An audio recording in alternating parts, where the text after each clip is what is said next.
Deep in the Rubio Woods Forest Preserve near Midlothian, Illinois, sits a small, neglected patch of land known as Bachelor's Grove Cemetery.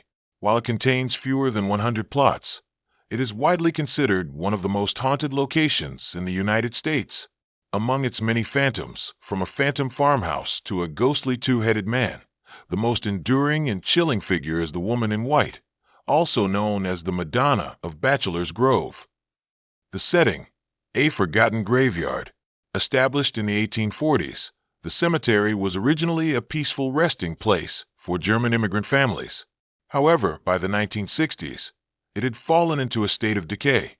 Vandalism, rumors of occult rituals, and its remote location at the end of a long, overgrown gravel path turned it into a magnet for the macabre. Local legend says the cemetery is closed in more ways than one. The iron gates are often locked, and the path leading to it seems to stretch or shorten depending on the hiker's state of mind. The woman in white is most often seen on nights of the full moon or during the hazy twilight hours. She is described as a petite, sorrowful figure dressed in a flowing, tattered white Victorian gown. Unlike many aggressive ghosts, she is a passive, mournful spirit. Witnesses claim she wanders the perimeter of the graveyard, clutching a small, limp bundle in her arms. The legend suggests this bundle is her infant child, and she is eternally searching for a place to rest, or perhaps searching for the child's father, who abandoned them. The famous photograph. What separates this legend from simple campfire stories is a piece of evidence that shocked the world in 1991. The Ghost Research Society visited the cemetery equipped with high-speed infrared cameras. At the time the photos were taken, the researchers swore the area was completely empty. When the film was developed, one frame showed a stunningly clear image: a young, thin woman in a white dress sitting on a checkered tombstone. Her head was bowed in deep mourning, and she appeared semi-transparent. To this day, the Bachelor's Grove Madonna photo remains one of the most famous and debated ghost photographs in history. Many locals tell stories of the White Lady appearing near the outskirts of the woods.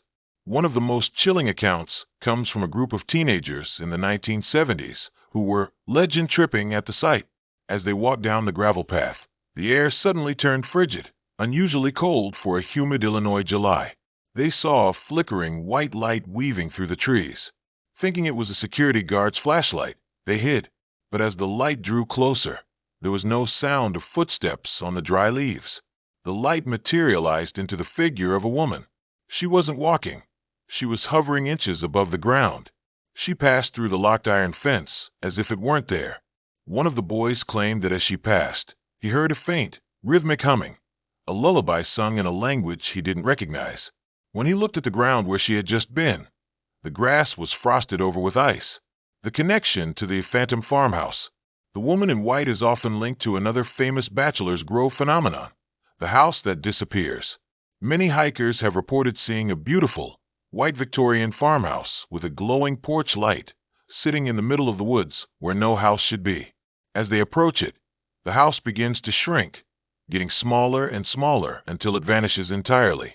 Some believe the woman in white lived in that house, and that she is a residual haunting, a loop of time playing over and over, where she waits on the porch for a family that never comes home. The legend's dark side. While the woman in white is seen as a sad figure, the woods surrounding her are not. Bachelor's Grove was a dumping ground for the Chicago mob during the 1920s and 30s. It is said that the Black Lagoon, a stagnant pond near the cemetery, holds more than just runoff water. The mix of innocent pioneer spirits like the woman in white and the violent energy of gangland hits has created a thin spot in reality. Today, visitors still leave small toys or coins on the tombstones, hoping to appease the Madonna so she might finally stop her midnight walks and find the peace she has been seeking for over a century.